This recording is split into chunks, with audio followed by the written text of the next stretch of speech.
Primary care is really interesting because I think it links to absolutely everything. The GP is often the key care coordinator and links into many other professionals, and so it's absolutely crucial that the GP is leading patient care from that perspective, and that will have a knock-on effect of what happens to the patient in other care settings as well. And it's also really important to be using a multi-professional approach in working with patients to decide what is best for them. And one of the key things we do as general practitioners is work with our patients to share decision making about their treatment. And I think that over the last 10-20 years or so,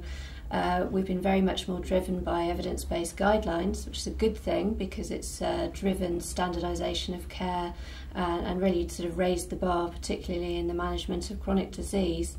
But it has arguably led to care being a little bit formulaic, and perhaps we've become less good at tailoring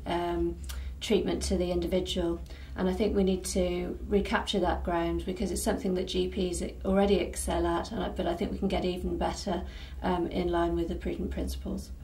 We need to think very carefully about when we are adding medicines, whether they're going to cause harm, whether they are really necessary and in the context of the individual circumstances, or whether there might actually be some alternatives to wading in with medication that we would want to try first. But we need to do that in conjunction with our patients, and the way to do that is to share information about the options really effectively. We will show signs of success when we as a nation are adopting healthier behaviours, have better mental health,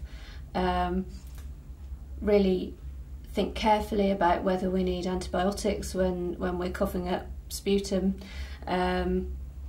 whether we need an antidepressant when mood is low, or are there other things that we can try, and whether we need to escalate to surgery to solve a problem which